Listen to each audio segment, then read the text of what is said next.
ನಮಸ್ಕಾರ ಎಲ್ರಿಗೂ. ಈ ಗೀತಾ ಸತ್ಸಂಗದಲ್ಲಿ ಸೇರಿರೋದಕ್ಕೆ ಧನ್ಯವಾದ. ನಿಮ್ಮ ಸ್ವಾಗತ ಈ ಸತ್ಸಂಗಕ್ಕೆ. ಮೊದಲನೇದಾಗಿ ಪ್ರಾರ್ಥನೆಯಿಂದ ಪ್ರಾರಂಭಿಸೋಣ. ಸತ್ಸಂಗದ ಕಾರ್ಯಕ್ರಮ ಈ ರೀತಿ ಇರುತ್ತೆ: ಪ್ರಾರ್ಥನೆ, ಆಮೇಲೆ ಪ್ರತಿ ಸತ್ಸಂಗದಲ್ಲೂ ಒಂದು ಗೀತೆಯ ಶ್ಲೋಕವನ್ನು ತಗೊಂಡು ಅದ್ರ ಬಗ್ಗೆ ಏನ್ ವ್ಯಾಖ್ಯೆ ನಮಗ್ ಸಿಗುತ್ತೆ, ಅದರ ಅರ್ಥ ಏನು ಅಂತ ಅರ್ಥ ಮಾಡ್ಕೊಳ್ಳೋದು. ಅದಾದ್ಮೇಲೆ ಆ ಶ್ಲೋಕದ ಬಗ್ಗೆ ಚರ್ಚೆ ಇರುತ್ತೆ ಅಂಡ್ ಕಡೆಯಲ್ಲಿ ಕೃತಜ್ಞತೆಯಿಂದ ಸತ್ಸಂಗವನ್ನ ಮುಗಿಸ್ತೀವಿ. ಈ ರೀತಿ ಕಾರ್ಯಕ್ರಮ ಇರುತ್ತೆ. ಇವತ್ತು ಮೊದಲನೇ ಸತ್ಸಂಗ ಆಗಿರೋದ್ರಿಂದ ನಾವು ಪ್ರಾರ್ಥನೆ ಆದ್ಮೇಲೆ ಕೆಲವು ವಿಷಯಗಳು, ಭಗವದ್ಗೀತೆಯ ಅಧ್ಯಯನ ಯಾಕೆ ಮಾಡ್ಬೇಕು ಅನ್ನೋ ವಿಷಯದ ಬಗ್ಗೆ ನಾವು ವಿಚಾರ ಮಾಡ್ತೀವಿ. ಸೊ ಇವತ್ತು ಶ್ಲೋಕ ಇರಲ್ಲ, ಇವತ್ತು ಬರೀ ಭಗವದ್ಗೀತೆಯ ಒಂದು ಇಂಟ್ರೊಡಕ್ಷನ್ ಕ್ಲಾಸ್ ಅನ್ನೋ ತರ ಇಟ್ಕೋಬಹುದು ಇದನ್ನ. ಸೊ ಪ್ರಾರ್ಥನೆಯಿಂದ ಪ್ರಾರಂಭ ಮಾಡೋಣ. ಗುರುಗಳ ಮತ್ತು ಶ್ರೀಕೃಷ್ಣನ ಕೃಪೆಯಿಂದ ನಾವೆಲ್ಲರೂ ಈ ಗೀತಾ ಸತ್ಸಂಗಕ್ಕೆ ಸೇರಿದ್ದೀವಿ. ಅವರ ಆಶೀರ್ವಾದವು ನಮಗೆ ಸಿಗಲಿ ಎಂದು ಪ್ರಾರ್ಥಿಸೋಣ. ಈಗ ಕೆಲವು ಶ್ಲೋಕಗಳನ್ನ ನಾನು ಹೇಳ್ತೀನಿ, ನಿಮಗೆ ಗೊತ್ತಿದ್ರೆ ನೀವು ಜೊತೆಯಲ್ಲಿ ಹೇಳ್ಕೋಬಹುದು. ವಸುದೇವ ಸುತಂ ದೇವಂ ಕಂಸ ಚಾಣೂರಮರ್ದನಂ ದೇವಕೀ ಪರಮಾನಂದಂ ಕೃಷ್ಣಂ ವಂದೇ ಜಗದ್ಗುರುಂ. ಈ ಶ್ಲೋಕದ ಅರ್ಥ ಏನು ಅಂದ್ರೆ, ನಾವು ಆ ಕೃಷ್ಣನಲ್ಲಿ, ಪರಮಾತ್ಮನಲ್ಲಿ, ಯಾವ ಕೃಷ್ಣ ಅವನು ಜಗದ್ಗುರು ಆಗಿದ್ದಾನೆ, ಆ ಕೃಷ್ಣನಲ್ಲಿ ನಾವು ಪ್ರಾರ್ಥನೆ ಮಾಡ್ಕೋತಾ ಇದ್ದೀವಿ. ಅವರು ವಸುದೇವನ ಸುತ, ವಸುದೇವನ ಮಗ.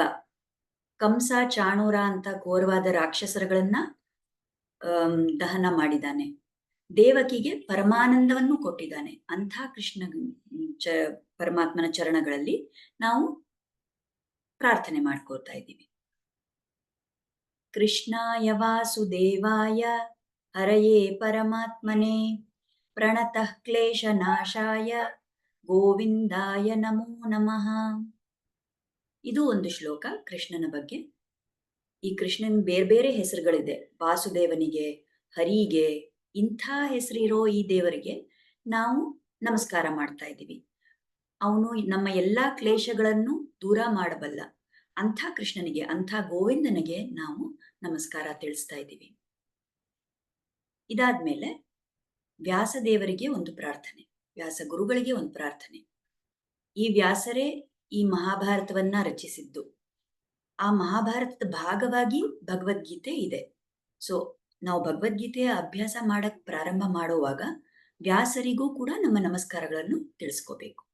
ನಮೋಸ್ತುತೆ ವ್ಯಾಸ ವಿಶಾಲ ಬುದ್ಧೇ ಪುಲ್ಲಾರವಿಂದಾಯತ ಪತ್ರ ನೇತ್ರ ಯೇನ ತ್ವಯಾ ಭಾರತ ತೈಲಪೂರ್ಣಃ ಪ್ರಜ್ವಾಲಿತೋ ಜ್ಞಾನಮಯ ಪ್ರದೀಪಃ. ಸೊ ಈ ಮಹಾಭಾರತವೇ ಒಂದು ತೈಲ ಇದ್ದಿದ್ದ ಒಂದು ದೀಪ ಅಂದ್ರೆ ಅದನ್ನ ಅದರಲ್ಲಿ ಜ್ಞಾನ ಜ್ಯೋತಿಯನ್ನ ಬೆಳಗಿಸಿದ್ದು ಯಾವ ವಿಷಯದಿಂದ? ಈ ಭಗವದ್ಗೀತೆಯಿಂದ, ವೇದವ್ಯಾಸರು.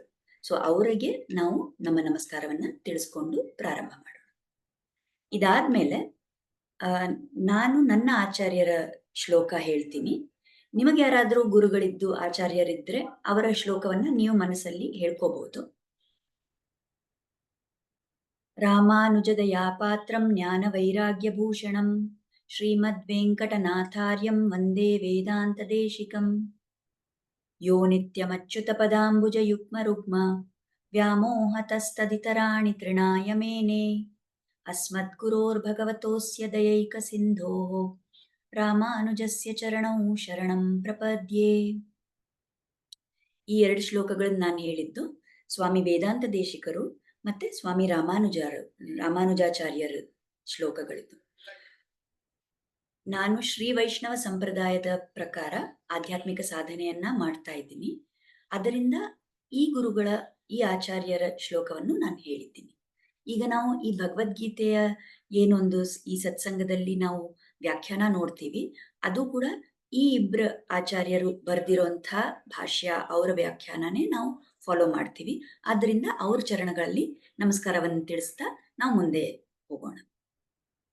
ಈಗ ನಾನು ಹೇಳ್ದಂಗೆ ಈ ಸತ್ಸಂಗದಲ್ಲಿ ಶ್ರೀಮದ್ ಭಗವದ್ಗೀತೆಯ ಪರಿಚಯ, ಕಿರು ಪರಿಚಯ. ಎಲ್ರೂ ನಾವು ಭಗವದ್ಗೀತೆ ಅಂತ ಕೇಳಿದೀವಿ. ಭಗವದ್ಗೀತೆ ಅನ್ನೋದು ಸ್ವಯಂ ಶ್ರೀ ಕೃಷ್ಣನು ಮಹಾಭಾರತದಲ್ಲಿ ಆ ಕುರುಕ್ಷೇತ್ರದಲ್ಲಿ ಆ ಧರ್ಮಯುದ್ಧ ನಡೆಯೋ ಸಮಯದಲ್ಲಿ ಅರ್ಜುನನಿಗೆ ಹೇಳಿದಂತ ವಿಷಯ ಅಂತ ನಮ್ಗೆಲ್ರಿಗೂ ಗೊತ್ತಿರ್ಬೋದು. ಸೊ ಈ ಭಗವದ್ಗೀತೆ ಅನ್ನೋದು ಮಹಾಭಾರತದ ಒಂದು ಭಾಗ. ಈ ಮಹಾಭಾರತವೇ ತುಂಬಾ ನಮ್ಮ ಇತಿಹಾಸದಲ್ಲಿ ತುಂಬಾ ಮುಖ್ಯ ಸ್ಥಾನ ಅದಕ್ಕಿದೆ. ಯಾಕೆಂದ್ರೆ ಅದು 5ನೇ ವೇದ, ಪಂಚಮ ವೇದ ಅಂತಾನೂ ಹೇಳ್ತಾರೆ. ಅಂಥ ಒಂದು ಮಹತ್ತಾದ ಒಂದು ಗ್ರಂಥದಲ್ಲಿ, ಆ ಇತಿಹಾಸದಲ್ಲಿ ಭಗವದ್ಗೀತೆ ಮತ್ತು ವಿಷ್ಣು ಸಹಸ್ರನಾಮ ಇದು ಎರಡೂನು ತುಂಬಾ ಮುಖ್ಯವಾದ ಭಾಗಗಳು. ಅಂಥ ಮುಖ್ಯವಾದ ಒಂದು ಭಗವದ್ಗೀತೆಯ ಅಧ್ಯಯನ, ಅದರ ಬಗ್ಗೆ ತಿಳ್ಕೊಳ್ಳೋದು ನಮ್ಮ ಪ್ರಯಾಸ ಇವತ್ತಿಂದ. ಸೊ ಈ ಭಗವದ್ಗೀತೆಯಲ್ಲಿ 18 ಅಧ್ಯಾಯಗಳಿವೆ, 700 ಶ್ಲೋಕಗಳು ಇವೆ. ಈ ಭಗವದ್ಗೀತೆಯ ವೈಶಿಷ್ಟ್ಯ ಏನಂದ್ರೆ, ಹೆಚ್ಚಿನ ಆಚಾರ್ಯರಷ್ಟೇ ಅಲ್ಲ, ಬೇರೆ ಜನರು ಕೂಡ ಈ ಭಗವದ್ಗೀತೆಯ ವಿಷಯದಲ್ಲಿ ಭಾಷ್ಯವನ್ನು ಮಾಡಿದ್ದಾರೆ. ತುಂಬಾ ಜನ ವ್ಯಾಖ್ಯಾನ ಕೊಟ್ಟಿದ್ದಾರೆ. ಸೊ ಇದು ಇಡೀ ಜಗತ್ತಿನಲ್ಲಿ, ಕೇವಲ ಭಾರತದಲ್ಲಿ ಮಾತ್ರ ಅಲ್ಲ, ಇಡೀ ಜಗತ್ತಿನಲ್ಲಿರೋ ಜನರಿಗೆ ಇದು ಒಂದು ಮಾರ್ಗದರ್ಶಿ ದೀಪ, ಒಂದು ಬೆಳಕನ್ನು ಕೊಡ್ತಾ ಇದೆ. ಸೊ ಇಂಥ ಒಂದು ಗ್ರಂಥದ ಅಭ್ಯಾಸ ನಾವು ಮಾಡ್ಬೇಕು ಅಂದ್ರೆ ನಮಗ್ ತುಂಬಾ ಪುಣ್ಯ ಇರ್ಬೇಕು. ಈ ಭಗವದ್ಗೀತೆ ಹೇಳಿದ್ದು ಕೃಷ್ಣ ಪರಮಾತ್ಮ. ಕೃಷ್ಣ ಇಲ್ಲಿ ಶಿಕ್ಷಕನಾಗಿರೋದ್ರಿಂದ ಅವರನ್ನು ಗೀತಾಚಾರ್ಯ ಎಂದು ಕರೆಯುತ್ತಾರೆ. ನಾವು ಎಲ್ಲೂ ರಾಮಾಚಾರ್ಯ, ನರಸಿಂಹಾಚಾರ್ಯ ಅಂತ ದೇವರನ್ನು ಬೋಧನೆ ಮಾಡುವಂತ ಪ್ರಸಂಗ ನಾವು ನೋಡಿಲ್ಲ. ಆದ್ರೆ ಶ್ರೀಕೃಷ್ಣನಿಗೆ ಮಾತ್ರ ಗೀತಾಚಾರ್ಯ ಅಂತ ಒಂದು ಹೆಸರಿದೆ. ಯಾಕೆಂದ್ರೆ ಅವರು ಆಚಾರ್ಯ ಸ್ಥಾನದಲ್ಲಿದ್ದು ಈ ಗೀತೆಯ ಉಪದೇಶವನ್ನು ಅರ್ಜುನನಿಗೆ ಮಾಡಿದ್ರು. ಅದರಿಂದ ಅವರನ್ನ ಗೀತಾಚಾರ್ಯ ಅಂತ ಕರೀತಾರೆ. ಈಗ ಈ ಗೀತೆಯಲ್ಲಿ ಇಷ್ಟೊಂದು ಮಹತ್ವದ್ದು ಏನಿದೆ? ಉಪನಿಷತ್ ಅಂತ ನಾವು ಕೇಳಿರ್ಬೋದು. ನಮಗ್ ಗೊತ್ತಿರೋ ಪ್ರಕಾರ ವೇದಗಳಿವೆ. ವೇದಗಳಲ್ಲಿ 4 ವೇದ: ಋಗ್ವೇದ, ಯಜುರ್ವೇದ, ಸಾಮವೇದ, ಅಥರ್ವಣ ವೇದ. ಈ ವೇದಗಳಲ್ಲಿ ಕರ್ಮಕಾಂಡದ ಪ್ರಕಾರ ನಾವು ಯಾವ್ಯಾವ ವಿಧಿಗಳನ್ನು ಮಾಡಬೇಕು, ಮನುಷ್ಯ ಅವನ ಜೀವನವನ್ನ ಒಳ್ಳೆ ರೂಪದಲ್ಲಿ ರಚಿಸ್ಕೋಬೇಕು ಅಂದ್ರೆ ಅವನ್ ಯಾವ ಕರ್ಮ ವಿಧಿಗಳನ್ನ ಮಾಡ್ಬೇಕು ಅನ್ನೋ ಎಲ್ಲ ಮಾಹಿತಿನೂ ವೇದಗಳಲ್ಲಿದೆ. ಆ ವೇದಗಳ ಕೊನೆಯ ಭಾಗ ಈ ಕರ್ಮಕಾಂಡದಿಂದ ಮುಂದೆ ಹೋಗಿ ಭಕ್ತಿ ಹೇಗ್ ಮಾಡೋದು, ಭಗವಂತನ್ ಹೇಗ್ ನಾವು ಸೇರೋದು, ಆ ವಿಷಯದ ಬಗ್ಗೆ ವೇದಾಂತ ಭಾಗದಲ್ಲಿದೆ. ಆ ವೇದಾಂತವನ್ನೇ ಉಪನಿಷತ್ಗಳಂತ ಹೇಳ್ತಾರೆ. ಸೊ ಈ ಉಪನಿಷತ್ಗಳಲ್ಲಿ ಏನೇನ್ ಬೋಧನೆಗಳಿದೆಯೋ ಅದರ ಸಾರಾಂಶ ಕೃಷ್ಣ ಈ ಭಗವದ್ಗೀತೆಯಲ್ಲಿ ಹೇಳಿದ್ದಾರೆ. ಆದ್ರಿಂದ ತುಂಬಾ ಸರಿ ಈ ಗೀತೆಯನ್ನ ಗೀತೋಪನಿಷತ್ ಅಂತಾನು ಕರೆಯುತ್ತಾರೆ.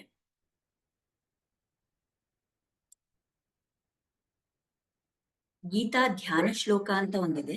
ಅದರಲ್ಲಿ ಭಗವದ್ಗೀತೆಯ ಮೇಲೆ ಧ್ಯಾನ ಮಾಡೋದು ಎಷ್ಟು ಮಹತ್ವದ್ದು ಅಂತ ಒಂದು ಕೊಟ್ಟಿದ್ದಾರೆ. ಆ ವಿಷಯದಲ್ಲಿ ಒಂದು ಶ್ಲೋಕ ಇದೆ. ಅದರಿಂದ ನಮಗೆ ಅರ್ಥ ಆಗುತ್ತೆ ಈ ಗೀತೆಯ ಮಹತ್ವ ಎಷ್ಟು ಇದೆ ಅಂತ.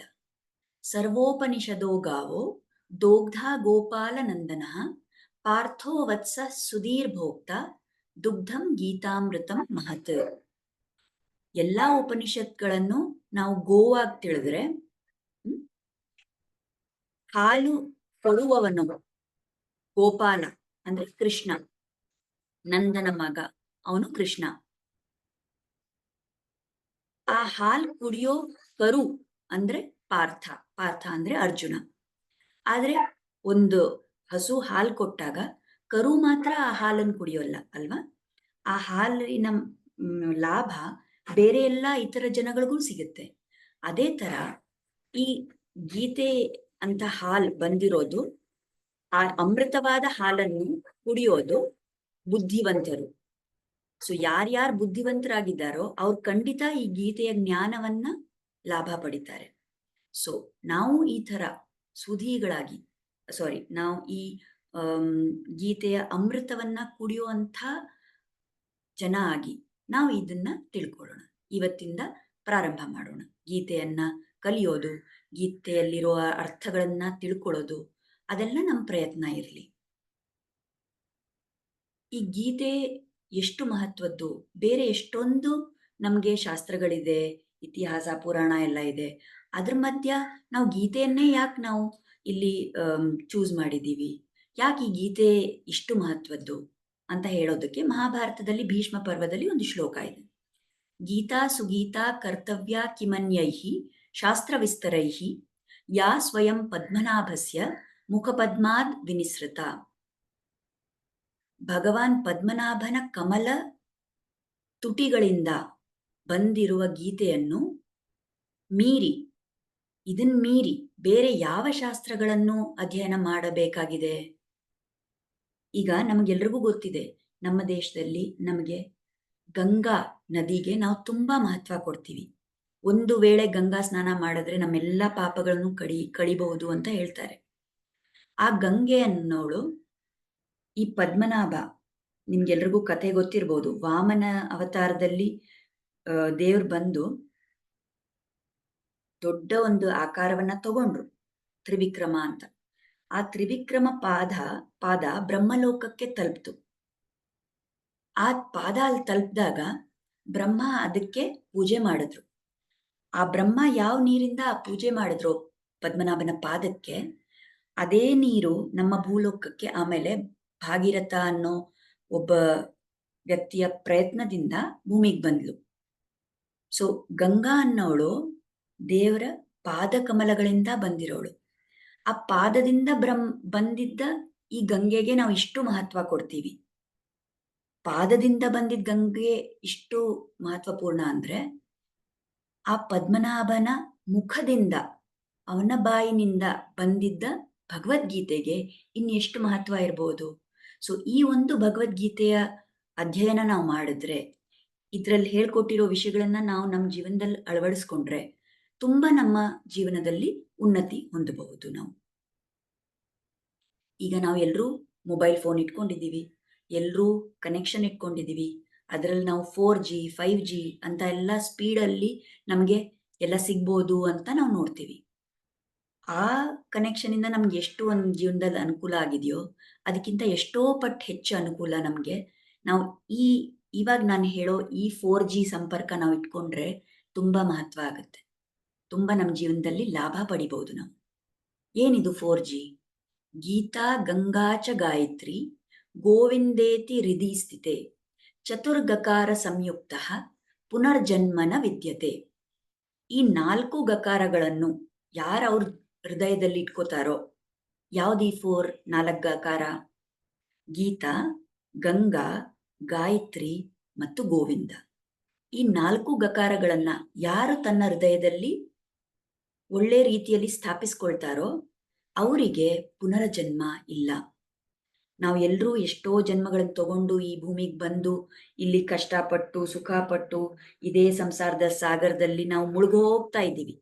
ನಮಗ್ ಮತ್ತೆ ಈ ತರ ಒಂದು ವ್ಯಾಧಿ ಬೇಡ, ಈ ತರ ಕಷ್ಟ ಬೇಡ, ಇನ್ನ ಪುನರ್ಜನ್ಮ ಬೇಡ ಅಂದ್ರೆ ಈ 4 ಗಕಾರಗಳನ್ನು ನಮ್ಮ ಹೃದಯದಲ್ಲಿ ನಾವು ಸ್ಥಾಪಿಸ್ಕೊಳ್ಬೇಕಾಗಿದೆ. ಅದರಲ್ಲಿ ಮೊದಲನೇದಾಗಿ ಗೀತಾ. ಗಂಗಾ ಅನ್ನೋದ್ರ ಬಗ್ಗೆ ನಾವು ಆಲ್ರೆಡಿ ನೋಡಿದೀವಿ. ಒಂದು ಬಾರಿ ನಾವು ಗಂಗಾ ಸ್ನಾನ ಮಾಡಿದ್ರೆ ಎಷ್ಟು ಅದರ ಲಾಭ ಅಂತ ಎಲ್ಲರೂ ಹೇಳ್ತಾರೆ. ಅದೇ ರೀತಿ ನಮ್ಗೆ ಇವಾಗ ಗಂಗಾ ಸ್ನಾನ ಮಾಡೋ ಅವಕಾಶ ಇಲ್ಲ ಅಂದ್ರೆ ನಾವು ಪ್ರತಿದಿನ ನಮ್ಮ ಮನೆಯಲ್ಲೇ ನಾವು ಗಂಗಾ ಸ್ನಾನ ಮಾಡ್ತಾ ಇದೀವಿ ಅನ್ನೋ ಭಾವದಿಂದ ನಾವು ಸ್ನಾನ ಮಾಡಕ್ ಮುಂಚೆ ಒಂದು ಶ್ಲೋಕ ಹೇಳ್ಕೋಬಹುದು. ಎಲ್ಲಾ ಪವಿತ್ರ ನದಿಗಳ ನೀರು ನನ್ನ ಗಂಗಾಳದಲ್ಲಿರೋ ಒಂದು ನೀರಲ್ಲಿ ಬಂದು ಸೇರ್ತಾ ಇದೆ ಅಂತ ನಾವು ಊಹಿಸ್ಕೋಬಹುದು. ಗಂಗೆ ಚ ಯಮುನೆ ಚೈವ ಗೋದಾವರಿ ಸರಸ್ವತಿ ನರ್ಮದೆ ಸಿಂಧು ಕಾವೇರಿ ಜಲೈಸ್ಮಿನ್ ಸನ್ನಿಧಿಂ ಕುರು.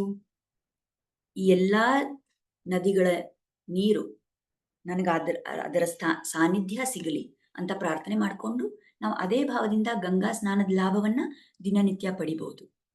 ಗಾಯತ್ರಿಯನ್ನ ನಮ್ಮ ಜೊತೆ ಇಟ್ಕೋಬೇಕು ಅಂತ ಹೇಳ್ತಾರೆ. ಗಾಯತ್ರಿ ಅಂದ್ರೆ ಗಾಯತ್ರಿ ಮಂತ್ರ. ಈಗ ಯಾರಿಗೆ ಗಾಯತ್ರಿ ಮಂತ್ರ ಜಪಿಸೋ ಅರ್ಹತೆ ಇದೆಯೋ, ಯಾರು ಆ ಮಂತ್ರವನ್ನ ಉಪದೇಶ ಪಡೆದಿದ್ದಾರೋ ಅಂಥವರು ಗಾಯತ್ರಿ ಮಂತ್ರವನ್ನ ಜಪಿಸ್ಬೇಕು. ಯಾರಿಗ ಉಪದೇಶ ಆಗಿಲ್ವೋ ಅಂಥವರು ಅವರ ಕುಲದೇವರ ನಾಮದ ಜಪವನ್ನ ಮಾಡ್ತಾ ಇರಬೇಕು. ಅಥವಾ ಅವ್ರಿಗೆ ಯಾವ್ದಾದ್ರೂ ಇಷ್ಟವಾದ ದೇವರು ಇದ್ರೆ ಅವರ ಜಪವನ್ನ ಮಾಡ್ತಾ ಇರಬೇಕು. ಸದಾಕಾಲ ಗಾಯತ್ರಿ ಅಂದ್ರೆ ಸದಾಕಾಲ ನಮ್ಮ ಮನಸ್ಸಲ್ಲಿ ನಾಮ ಜಪವನ್ನ ಮಾಡ್ತಾ ಇರಬೇಕು. ಮತ್ತು ಗೋವಿಂದ, ಕೃಷ್ಣನನ್ನು ನಮ್ಮ ಹೃದಯದಲ್ಲಿ ಸ್ಥಾಪಿಸಿದ್ರೆ ಇಂಥ ಒಂದು ವ್ಯಕ್ತಿಗೆ ಜೀವನದಲ್ಲಿ ಎಲ್ಲ ಸರಿಯಾದ ರೀತಿಯಲ್ಲಿ ನಡೀತಾ ಹೋಗುತ್ತೆ. ಕಷ್ಟ ಬರಲ್ಲ ಅಂತ ಅಲ್ಲ, ಕಷ್ಟ ಬಂದ್ರೂ ಕೂಡ ಅದನ್ನ ಎದುರಿಸೋ ಒಂದ್ ಶಕ್ತಿ ನಮಗ್ ಸಿಗುತ್ತೆ. ಇನ್ನೊಂದೇನಾಗುತ್ತೆ ಅಂದ್ರೆ, ಇದೆಲ್ಲ ನನ್ನ ಕರ್ಮಗಳ ಫಲ. ನಾನ್ ಪೂರ್ವ ಜನ್ಮಗಳಲ್ಲಿ ಈ ಜನ್ಮದಲ್ಲೂ ಕೂಡ ನಾನು ಎಷ್ಟೊಂದು ಒಳ್ಳೇದು ಕೆಟ್ಟದು ಎಲ್ಲ ಮಾಡಿರ್ಬಹುದು. ಅದರ ಫಲವಾಗಿ ನಾನು ಇದೆಲ್ಲ ಅನುಭವಿಸ್ತಾ ಇದ್ದೀನಿ ಅನ್ನೋ ಒಂದು ಮನಸ್ಥಿತಿ ನಮಗ್ ಬರುತ್ತೆ. ಅದಕ್ಕಾಗಿ ಗೀತೆ ಇಲ್ಲೂ ಕೂಡ 4 ಗಕಾರಗಳಲ್ಲಿ ಗೀತೆ ಕೂಡ ತುಂಬಾ ಮಹತ್ವದ್ದು.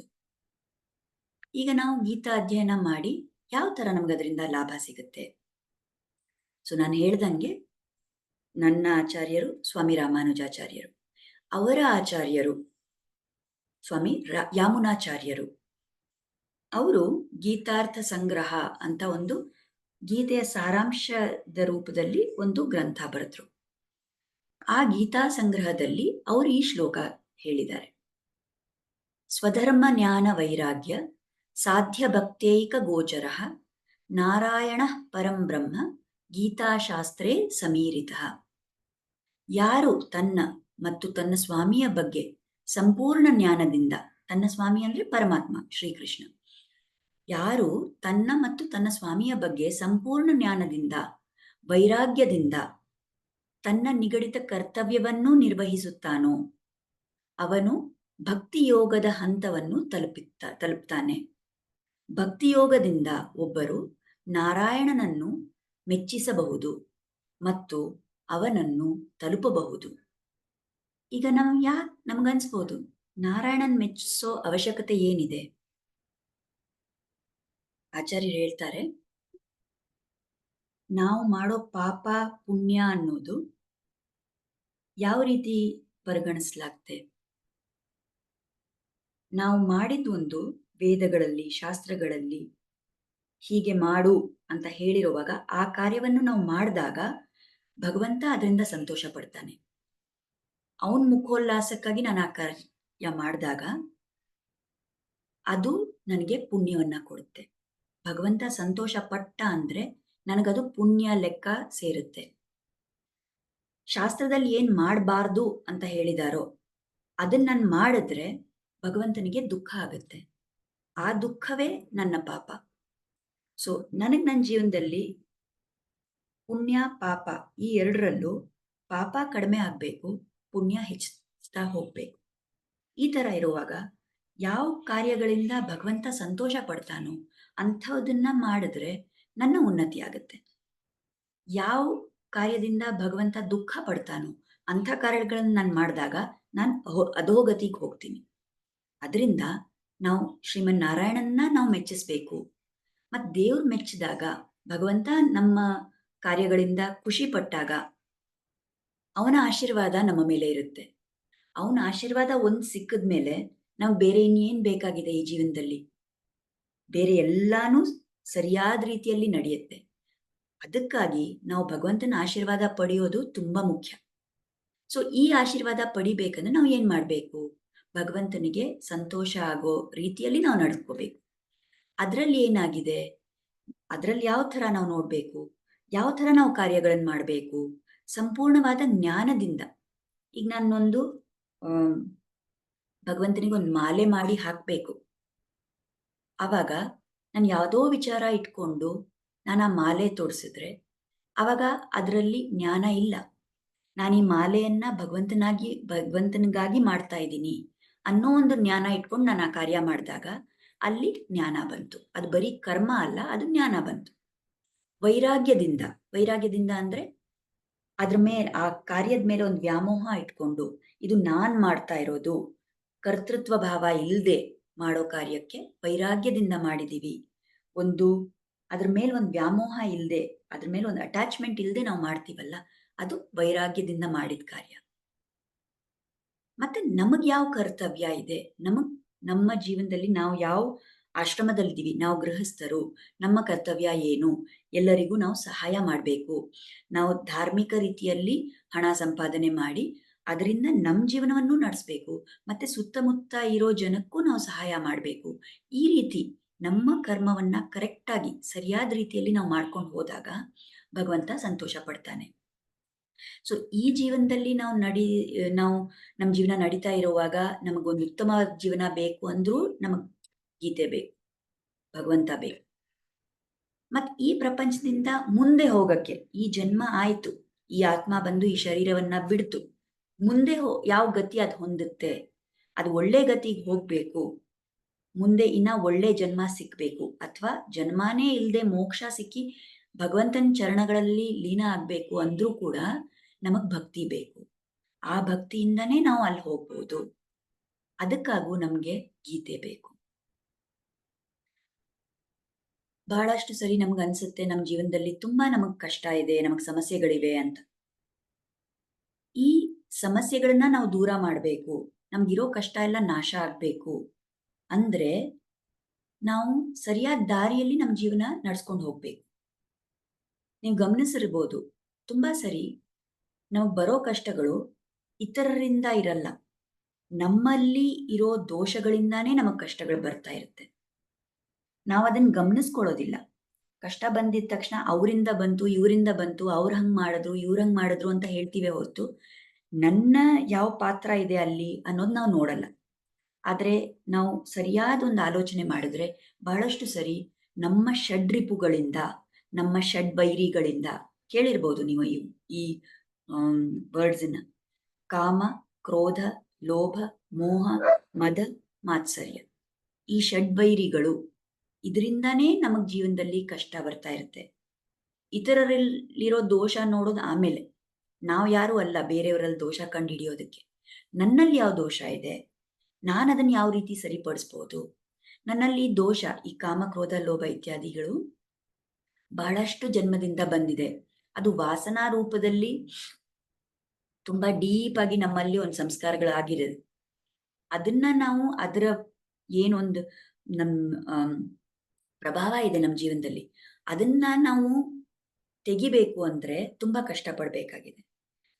ಒಂದು ನಮ್ಮ ಸೈಡಿಂದ ಒಂದು ಪ್ರಯತ್ನ ಇರಬೇಕು. ನಾವು ಆದಷ್ಟು ನಾಮಜಪ ಮಾಡಿ ನಮ್ಮ ಶುದ್ಧೀಕರಣ ಮಾಡೋದಕ್ಕೆ ಪ್ರಯತ್ನ ಮಾಡ್ಕೋಬೇಕು. ನಮ್ಮ ಅಂತಃಕರಣ ಶುದ್ಧಿಗಾಗಿ ನಾವು ಪ್ರಯತ್ನ ಮಾಡ್ಬೇಕು. ಆದ್ರೆ ಕೇವಲ ನನ್ನ ಪ್ರಯತ್ನ ಮಾತ್ರ ಅಲ್ಲಿ ಫಲ ಕೊಡೋದಿಲ್ಲ. ಮುಂಚೆನೆ ಹೇಳ್ದಂಗೆ ಭಗವಂತ ಸಂತೋಷ ಪಡಬೇಕು, ಭಗವಂತನ ಆಶೀರ್ವಾದ ನನಗೆ ಸಿಗ್ಬೇಕು. ಸೊ ಈ ಷಡ್ರಿಪುಗಳನ್ನು ಕಡಿಮೆ ಮಾಡಬೇಕು ಅಂದ್ರೂ ಕೂಡ ನನಗೆ ಆಧ್ಯಾತ್ಮಿಕ ಸಾಧನೆ ಬೇಕಾಗಿದೆ. ಅಂಡ್ ಇದೆಲ್ಲ ಕಲಿಯೋದಕ್ಕೆ ಒಂದು ಉತ್ತಮವಾದ ರೀತಿ ಅಂದ್ರೆ ಗೀತೆಯ ಅಧ್ಯಯನ.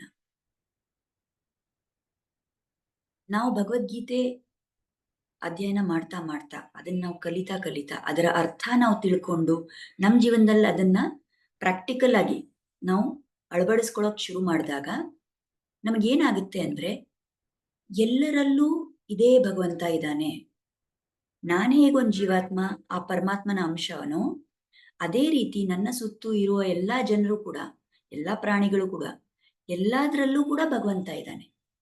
ಸೊ ಎಲ್ಲರಲ್ಲೂ ಭಗವಂತ ಇದ್ದಾನೆ ಅನ್ನೋ ಒಂದು ಅರಿವು ನಮಗ್ ಬಂದಾಗ, ಆಗ ನಾವು ಎಲ್ಲರನ್ನೂ ಸಮಾನವಾಗಿ ನೋಡಕ್ಕೆ ಶುರು ಮಾಡ್ತೀವಿ. ಆ ಸಮದರ್ಶನ ನಾವು ಬೆಳೆಸ್ಕೋಬೇಕು ಅಂದ್ರೆ ನಮಗೆ ಗೀತೆಯ ಅಧ್ಯಯನ ತುಂಬಾ ಸಹಾಯ ಮಾಡುತ್ತೆ. ಅದು ಕೂಡ್ಲೇ ಆಗಲ್ಲ. ನಾವು ಬಹಳಷ್ಟು ಅಧ್ಯಯನ ಮಾಡಿ, ಬಹಳಷ್ಟು ಪ್ರಯತ್ನ ಪಟ್ಟು, ಬಹಳಷ್ಟು ಭಗವಂತನ ಆಶೀರ್ವಾದ ಪಟ್ಟಾಗ ಅದು ಸಾಧ್ಯ ಆಗುತ್ತೆ. ಅದೇ ಪ್ರಾರಂಭ ಎಲ್ಲಿನೂ ಮಾಡ್ಬೇಕಲ್ಲ. ನಾನ್ ಡೈರೆಕ್ಟ್ ಆಗಿ ನಾನು ಕಾಲೇಜ್ಗೆ ಹೋಗಿ ಓದ್ತೀನಿ ಅನ್ನೋದು ಸಾಧ್ಯ ಇಲ್ಲ. ಚಿಕ್ಕ ಮಗುವಿನಿಂದ KGಗೆ ಹೋಗಿ ಮೊದಲನೇದಾಗಿ ಅಕ್ಷರಗಳನ್ನ ಕಲ್ತು ಅಕ್ಷರ ಎಲ್ಲ ಕಲ್ತು ನಿಧಾನಕ್ಕೆ ಓದಕ್ ಕಲ್ತು, ಆಮೇಲೆ ದೊಡ್ಡ ಒಂದು ವಾಕ್ಯವನ್ನ ಓದಿ, ಇನ್ನ ಮುಂದೆ ನಾವು ಅಭ್ಯಾಸ ಮಾಡಿ ಸ್ಕೂಲ್ಗೆ ಹೋಗಿ, ಹೈಸ್ಕೂಲ್ಗೆ ಹೋಗಿ, ಕಾಲೇಜ್ಗೆ ಹೋಗಿ ಆಮೇಲೆ ಮುಂದುವರಿತೀವಿ. ಅದೇ ತರ ಭಗವದ್ಗೀತೆಯಲ್ಲೂ ಕೂಡ ನಮಗೆ ಯಾರಿಗೂ ಡೈರೆಕ್ಟ್ ಆಗಿ ಎಲ್ಲ ತತ್ವ ಅರ್ಥ ಆಗಲ್ಲ. ಈಗ ನಾನು ಇದನ್ನ ಇಲ್ಲಿ ಹೇಳ್ತಾ ಇರ್ಬೋದು, ಆದ್ರೆ ನಾನು ಕೂಡ ಕಲಿತಾ ಇದ್ದೀನಿ. ಅದೇ ರೀತಿಯಲ್ಲಿ ನನಗೆ ಇಂಗ್ಲಿಷಲ್ಲಿ ಮಾತಾಡೋದು ತುಂಬಾ ಸುಲಭ, ಯಾಕೆಂದ್ರೆ ನಾನು ಕಾಲೇಜಲ್ಲಿ ಒಂದು ಶಿಕ್ಷಕಿ. ಸೊ ಅಲ್ಲಿ ಒಂದು ಅಧ್ಯಾಪಕರಾಗಿ ಕೆಲಸ ಮಾಡುವಾಗ ಕಾಲೇಜಲ್ಲಿ ಇಂಗ್ಲಿಷಲ್ಲಿ ಲೆಕ್ಚರ್ ಕೊಟ್ಟು ತುಂಬಾ ಅಭ್ಯಾಸ ಇದೆ, ತುಂಬಾ ಅದು ಪಳಗ್ಬಿಟ್ಟಿದ್ದೀನಿ. ಆದ್ರೆ ಕನ್ನಡದಲ್ಲಿ ಪ್ರವಚನ ಮಾಡೋದು ಅದು ಅಷ್ಟು ಸುಲಭ ಅಲ್ಲ. ಅದಕ್ಕೆ ನೀವು ನೋಡಿರ್ಬೋದು ತುಂಬಾ ಕಡೆ ನನ್ಗೆ ಸರಿಯಾಗಿ ಫ್ಲೋ ಇಲ್ದೇ ಇರೋ ತರ ಅನ್ಸ್ಬೋದು. ಕ್ಷಮಿಸ್ಬೇಕು ಆ ವಿಷಯಕ್ಕಾಗಿ. ಅದನ್ನ ನಾನು ಪ್ರಯತ್ನ ಮಾಡ್ತಾ ಇದ್ದೀನಿ. ಈ ಗೀತೆಯ ಜ್ಞಾನ ಏನಿದೆ ಅದನ್ನ ಇನ್ನ ಹೆಚ್ಚು ಜನರಿಗೆ ತಲುಪಿಸೋದಕ್ಕೆ ಇದೊಂದು ಪ್ರಯತ್ನ ನನ್ನ ಸೈಡಿಂದ. ಮುಂಚೆನೆ ಇಂಗ್ಲಿಷಲ್ಲಿ ಈ ಸತ್ಸಂಗ ನಾನು ನಡೆಸ್ತಾ ಬಂದಿದ್ದೀನಿ 1-2 ವರ್ಷದಿಂದ. ಆಗ ಒಂದು ವಿಚಾರ ಬಂತು. ಕೆಲವು ಜನ ಕೇಳಿದ್ರು, "ನೀವು ಕನ್ನಡದಲ್ಲಿ ಹೇಳಲ್ವಾ? ನಮ್ಗೆ ಅವಾಗ ಅರ್ಥ ಆಗೋದು ಈಸಿ ಆಗುತ್ತೆ" ಅಂತ. ಆ ವಿಷಯ ತಗೊಂಡು ಮತ್ತೆ ಭಗವಂತನ ಪ್ರೇರಣೆಯಿಂದ, ಆಚಾರ್ಯಗಳ ಆಶೀರ್ವಾದದಿಂದ ಈ ಒಂದು ಪ್ರಯತ್ನ ನಡೀತಾ ಇದೆ ನನ್ನ ಸೈಡಿಂದ. ಏನೋ ತಪ್ಪಿದ್ರೆ ಅದನ್ನ ಕ್ಷಮಿಸಿ. ಆದ್ರೆ ಇದೇ ರೀತಿ ನಾವು ಬರೀ ಈ ವಿಷಯ ಕನ್ನಡ ಮಾತಾಡೋದು ಮಾತ್ರ ಅಲ್ಲ.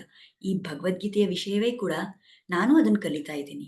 ನಾನು ಏನು ಆಚಾರ್ಯ ಕೃಪೆಯಿಂದ ಏನೊಂದು ಅರ್ಥ ಮಾಡ್ಕೊಂಡಿದ್ದೀನೋ ಅದನ್ನೇ ನಾನು ಇಲ್ಲಿ ಹೇಳ್ಕೊಡೋಕೆ ಪ್ರಯತ್ನ ಮಾಡ್ತಾ ಇದ್ದೀನಿ. ಸೊ ಈ ರೀತಿಯಲ್ಲಿ ನಾವು ತುಂಬಾ ಪ್ರಯತ್ನ ಮಾಡೋಣ. ಜೊತೆಗೆ ಸೇರಿ ನಾವು ಈ ಪ್ರಯತ್ನವನ್ನ ಮಾಡೋಣ. ಬಹಳಷ್ಟು ಸರಿ ನಮ್ಗೆ ಕೆಲವು ವಿಷಯಗಳು ನಾವು ಒಂದ್ಸರಿ ಕೇಳಿರ್ಬೋದು. ಈಗ ಭಗವದ್ಗೀತೆ ಬಗ್ಗೆನೇ ನಾವು ಮುಂಚೆ ಪ್ರವಚನ ಕೇಳಿರ್ಬೋದು. ಆದ್ರೆ ಪ್ರವಚನ ಕೇಳೋದು ಒಂದು ವಿಷಯ. ಅದನ್ನ ತುಂಬಾ ಆಳದಿಂದ ಅದ್ರ ಬಗ್ಗೆ ಆಲೋಚನೆ ಮಾಡಿ, ಇದ್ ನಿಜವಾಗ್ಲೂ ನನ್ನ ಜೀವನದಲ್ಲಿ ಎಲ್ಲೋ ನಾನು ಒಂದ್ ಕಡೆ ಇದನ್ನ ಉಪಯೋಗ ಮಾಡ್ತೀನಿ ಅನ್ನೋ ಒಂದು ದೃಢ ನಿಶ್ಚಯ ಮಾಡೋದು, ಮತ್ತ್ ಅದೇ ರೀತಿಯಲ್ಲಿ ನಾವು ಕಾರ್ಯ ಮಾಡೋದು, ಅದು ತುಂಬಾ ಕಷ್ಟ ಇದೆ. ನಮ್ಮ ಆಚಾರ್ಯರು ಒಂದ್ ಕತೆ ಹೇಳಿದ್ರು. ಎಲ್ರಿಗೂ ನಿಮ್ಗೆ ಮಹಾಭಾರತ ಈ ಕುರುಕ್ಷೇತ್ರ ಯುದ್ಧದ ಸಮಯದಲ್ಲಿ ಅಭಿಮನ್ಯು ಬಗ್ಗೆ ಆ ಕತೆ ಗೊತ್ತಿದೆ ಅಲ್ಲ? ಅಭಿಮನ್ಯು ಅಂದ್ರೆ ಅರ್ಜುನನ ಪುತ್ರ.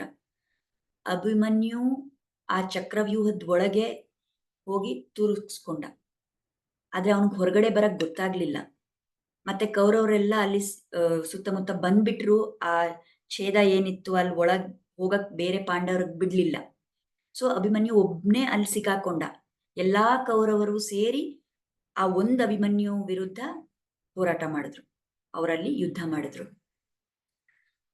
ಅವನ್ಗೆ ಎಷ್ಟಾಯ್ತು ಮ್ಯಾಕ್ಸಿಮಮ್ ಅವನು ತುಂಬಾ ವೀರದಿಂದ, ತುಂಬಾ ಅವನ ಯುದ್ಧ ಕಲೆಯನ್ನು ತೋರಿಸಿ ಅವನು ಚೆನ್ನಾಗಿ ಅಲ್ಲಿ ಯುದ್ಧ ಮಾಡ್ದ.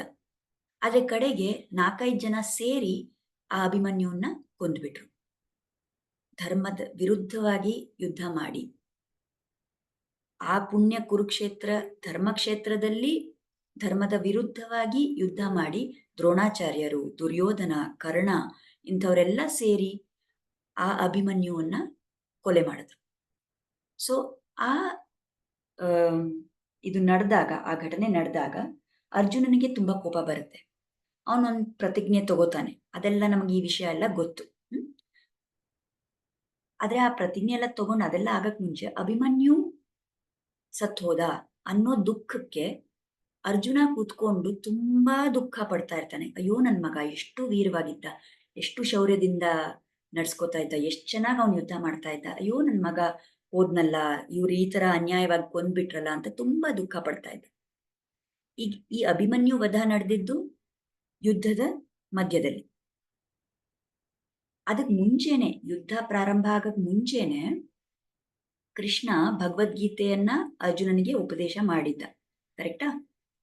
ಸೊ ಈ ಯುದ್ಧ ನಡೆಯುವಾಗ ಕೃಷ್ಣ ಗೀತೆ ಎಲ್ಲ ಉಪದೇಶ ಮಾಡಿ ಅರ್ಜುನ ಸ್ಟಾರ್ಟಿಂಗ್ ಅಲ್ಲಿ ನಾನು ಯುದ್ಧ ಮಾಡಲ್ಲ ಅಂತ ಹೇಳಿದ್ದವನು ಕಡೆಗೆ ಕೃಷ್ಣ ಹೇಳಿದ್ದೆಲ್ಲ ಅರ್ಥ ಮಾಡ್ಕೊಂಡು, ಸರಿ ನಾನು ನೀನ್ ಹೇಳ್ದಂಗೆ ಮಾಡ್ತೀನಿ, ನಾನು ಯುದ್ಧ ಇವಾಗ ಮಾಡ್ತೀನಿ ಅಂತ ಶುರು ಮಾಡಿ ಯುದ್ಧ ಮಾಡಿದ್ದು. ಆದ್ರೆ ಆ ಯುದ್ಧದಲ್ಲಿ ಅಭಿಮನ್ಯು ವಧ ನಡೆದಾಗ ಅವನು ತುಂಬಾ ದುಃಖ ಪಟ್ಕೊಂಡು ಕೂತಿರ್ತಾನೆ. ಸರಿ ಸ್ವಲ್ಪ ಹೊತ್ತಾಯ್ತು, ಇನ್ನೊಂದ್ ಸ್ವಲ್ಪ ಹೊತ್ತಾಯ್ತು, ಎಷ್ಟೊತ್ತಾದ್ರೂ ಇನ್ನ ಇವನ್ ದುಃಖ ಪಡ್ತಾನೆ ಇದಾನಲ್ಲ ಅಂತ ಕೃಷ್ಣನಿಗೆ ಮನ್ಸಲ್ಲಿ ಬೇಜಾರು. ಮತ್ ನಾನು ಇಷ್ಟೆಲ್ಲ ಭಗವದ್ಗೀತೆ ಪೂರ ಹೇಳಿದ್ನಲ್ಲ, ಆತ್ಮ ನಿತ್ಯ, ಈ ಶರೀರ ತಾತ್ಕಾಲಿಕ, ಶರೀರ ಅಸ್ಥಿರ, ಆತ್ಮ ಮಾತ್ರ ಶಾಶ್ವತ. ಮತ್ತಿವ್ ನಾವು ಆ ಆತ್ಮ ಹೋದಾಗ, ಈ ಶರೀರ ಬಿದ್ದಾಗ ದುಃಖ ಪಡಬಾರ್ದು.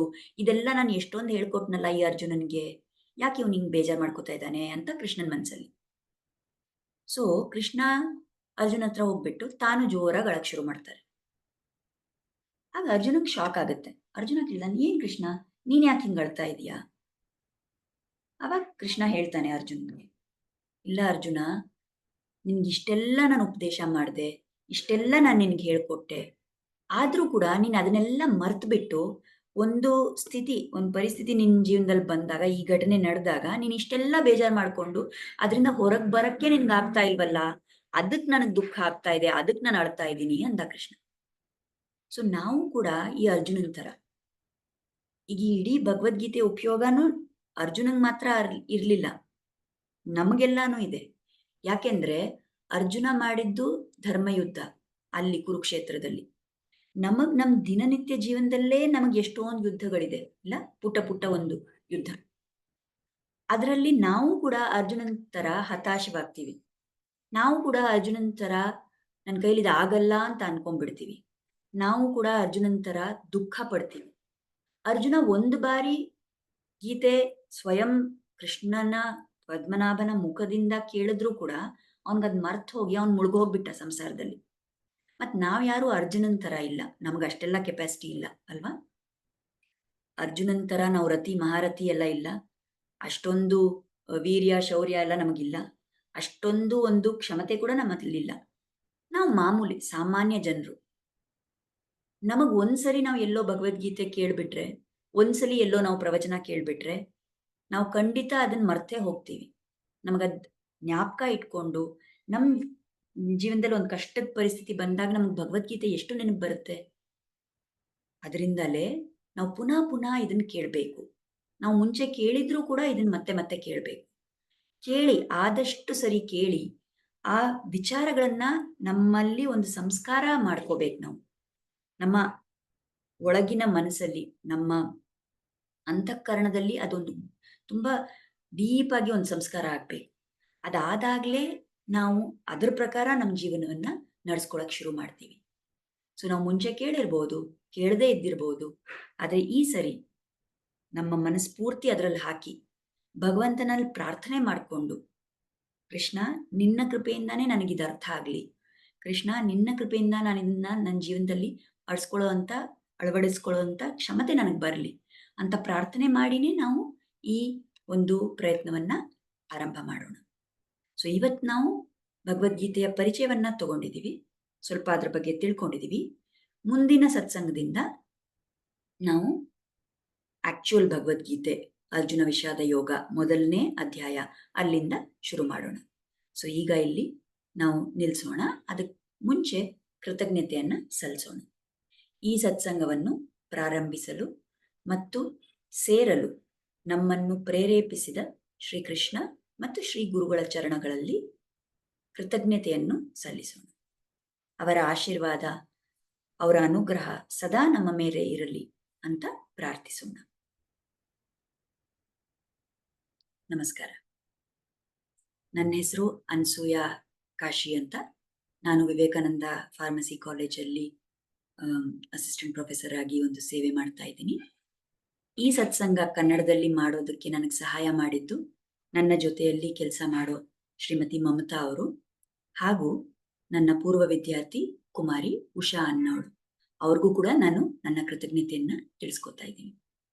ಇನ್ನ ಯಾರಿಗಾದ್ರೂ ನೀವು ಇದನ್ನ ಕೇಳಿದ ಮೇಲೆ ನಿಮ್ಗೆ ಇನ್ನ ಏನಾದ್ರೂ ಪ್ರಶ್ನೆ ಇದೆ, ಇನ್ನೇನಾದ್ರೂ ವಿಷಯಗಳನ್ನ ತಿಳ್ಕೋಬೇಕು ಅಂತ ಇಚ್ಛೆ ಇದ್ರೆ ನನಗೆ ನೀವು ಸಂಪರ್ಕ ಮಾಡಬಹುದು. ನನ್ನ ಫೋನ್ ನಂಬರ್ 9845066050.